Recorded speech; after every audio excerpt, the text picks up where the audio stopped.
Bonjour, je vais vous présenter une plateforme en mode SaaS qui permet de construire des questionnaires qui seront utilisés donc pour déployer des évaluations ou des certifications, animer des formations en présentiel ou à distance et élaborer des modules de e-learning. Donc je vais me connecter en tant qu'administrateur. J'arrive sur mon tableau de bord qui me présente une vue synthétique des activités de l'entreprise. Et là, nous allons dans un premier temps voir comment on construit une base de questions. Donc créer une base, c'est très rapide. Il suffit de lui donner un nom, d'attribuer une couleur qui vous permettra de la reconnaître et de choisir une abréviation. Ensuite, vous pouvez définir les paramètres que vous souhaitez spécifier dans vos questions. Par exemple, si on veut que nos questions aient un niveau de difficulté, on sélectionne ce paramètre. On peut ainsi attacher à chaque question une explication ou un rappel de cours, ou encore spécifier le score et le temps de passage. Donc une autre option intéressante dans ce paramétrage de la base est la structuration en domaines. Il faut considérer les domaines un peu comme des chapitres. Cela permet donc sur des bases qui contiendraient un grand nombre de questions de s'assurer donc que la couverture de l'expertise est complète, mais aussi d'avoir une lecture plus fine des compétences des utilisateurs sur chacun des domaines. Revenons maintenant à nos bases. On va regarder de plus près la base Antarctique. Bon, elle contient 12 questions. Si vous voulez créer de nouvelles questions, vous avez deux possibilités. Soit vous utilisez l'interface proposée par ExpertQuiz, soit on importe des questions à partir d'un fichier bureautique. L'interface vous présente les 9 types de questions. Chacune est illustrée par un petit exemple. Donc ici, question à réponse unique, une seule réponse correcte. Question multiple, plusieurs réponses correctes. Question binaire. Question saisie-clavier. Le tri. La correspondance entre la colonne de gauche et la colonne de droite. Cliquez sur une zone particulière d'une image. Question avec texte à trous. Réponse libre. Donc la réponse libre, c'est la seule question qui ne soit pas corrigée automatiquement. Elle va demander une intervention de l'administrateur qui disposera d'une interface pour lui permettre de corriger la question.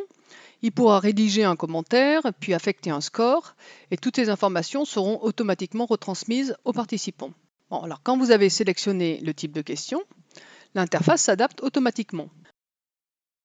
Vous choisissez le domaine, vous donnez un titre à votre question. Ensuite, vous rédigez la question et puis vous pouvez attacher un média dans la question. Alors ça peut être une vidéo, une bande audio, un PDF. Vous pouvez même faire une recherche Google. Ensuite, vous complétez le formulaire et puis à la fin, vous avez un certain nombre de paramètres qui vous sont présentés. Ce sont les paramètres que vous avez sélectionnés au préalable dans votre base. Dans l'Antarctique, on avait décidé que les questions avaient un niveau de difficulté et un score. Donc ce sont des paramètres à renseigner. Là, on voit la question essentielle qui correspond à une question qui serait bloquante dans le cadre d'une certification. Si un candidat a réussi à 90%, il peut ne pas être certifié parce qu'il a raté une question essentielle. Enfin, les paramètres d'explication et de rappel de cours qui ont été sélectionnés pour la base doivent être renseignés. On peut y intégrer du texte, des liens hypertextes et même des médias, donc de la vidéo. J'enregistre ma question et je reviens à la liste de mes questions. Donc maintenant, regardons une question qui a déjà été renseignée. On retrouve tous les champs que nous venons de mentionner. Donc, comme on disait précédemment, on peut également créer des questions en masse en faisant un import de fichiers de type Word. Vous trouverez un document exemple qui illustre la manière de créer une question dans un document. Donc, une question, c'est un tableau à 2 colonnes. Et dans la colonne de gauche, on revoit les champs qu'on a renseignés précédemment. Il est possible aussi d'intégrer des images dans un fichier doc. Une fois vos questions définies, vous allez construire vos questionnaires. Deux types de questionnaires. Les questionnaires à questions fixes. Alors là, vous choisissez manuellement les questions dans la base. Et les questionnaires à tirage aléatoire se chargent de choisir aléatoirement les questions en fonction de critères que vous avez définis. Donc nous allons voir comment construire un questionnaire de façon manuelle. Vous sélectionnez les questions disponibles dans votre base. Vous pouvez les consulter. Et vous, comme ça, vous alimentez votre nouveau questionnaire simplement par clic ou glisser-déposer. Vous l'enregistrez, il apparaît dans votre liste de questionnaires et vous pouvez le tester. Nous allons tester un questionnaire qui va illustrer les différents types de questions. La première page que nous voyons présente un message que vous pouvez personnaliser et qui est présenté avant le démarrage du test. Donc je démarre, la première question donc, est une question à choix unique. Je choisis ma réponse, je valide. J'ai choisi ici un mode où on me présente les questions une par une et où la correction et l'explication sont données dès que l'utilisateur a répondu. On utilise ce type de mode, ce type de questionnaire dans un but d'auto-formation. Je passe à la question suivante. Il s'agit d'une question à choix multiples. Je sélectionne, je désélectionne. puis je valide ma réponse. Une question maintenant à saisie clavier. Une question de type correspondance. Une question binaire. Une question de tri où il suffit de glisser, déposer pour ordonnancer.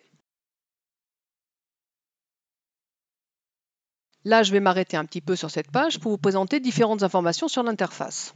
En haut, si l'on a choisi une gestion du temps par question, on voit un chronomètre qui indique le temps qui reste pour répondre. Là, on voit l'avancement du test. L'utilisateur peut noter la question. Alors là, ça correspond à une appréciation générale, mais il peut également faire un retour beaucoup plus précis, en exprimant ses remarques sur la question, ou en notant par exemple une erreur. Toutes les remarques qu'il formule vont être transmises à l'administrateur, qui pourra les prendre en compte et améliorer la qualité de sa base. Je passe à la question suivante. C'est une question donc à trous. Par exemple, là, je peux écrire 2 en lettres ou bien 2 en chiffres, et la réponse sera correcte. Donc là, la question suivante est une question image où il est demandé d'indiquer à la souris un endroit sur la carte. Et enfin, la dernière question du test, c'est une question à trous qui intègre une vidéo. Une fois le test fini, vous cliquez et vous obtenez vos résultats. Donc la page résultats présente le taux de succès global au test et pour chaque question, si la réponse a été correcte ou incorrecte. Donc il est possible aussi de consulter les rappels de cours et c'est un bon moment pour ancrer la connaissance de façon durable. Donc on vient de voir comment on construit un questionnaire à questions fixes. Maintenant pour les questionnaires aléatoires, les paramètres à définir sont le niveau de difficulté, le nombre de questions que vous souhaitez dans votre questionnaire et les domaines qui seront représentés. Cette fois-ci, tous vos questionnaires sont prêts. Vous allez choisir comment les utiliser. Je vous propose plusieurs options. Tout d'abord, des options de présentation des questions. Est-ce que vous souhaitez que le test soit présenté question par question? Donc c'est le mode qu'on vient de voir. Ou bien, est-ce que vous souhaitez que toutes les questions soient présentées sur une seule page? Donc c'est le mode page unique. Et la validation du test se fait quand on a répondu à toutes les questions. Vous pouvez définir de gérer le temps de votre test soit question par question, soit de donner une durée globale au test, ou encore de laisser un temps illimité, ce qui est très appréciable quand on veut éviter tout stress pendant les entraînements. Ensuite, vous pouvez choisir que les questions soient mélangées aléatoirement avant le démarrage du test, ou bien que les réponses soient mélangées aussi avant le démarrage, et que ce test soit une certification. Dans ce cas, vous indiquez un taux de succès à atteindre pour être certifié. Là, le questionnaire peut être aussi un outil précieux d'apprentissage si vous choisissez d'afficher l'explication ou le rappel de cours dès que l'utilisateur a répondu. Enfin, vous avez de quoi personnaliser un message de présentation du test avant son démarrage et aussi d'indiquer un message court qui sera affiché dans la colonne de gauche du player. Donc une fois que vous avez défini vos questionnaires et précisé les options de passage, vous allez avoir envie, naturellement, d'inviter des personnes à le passer.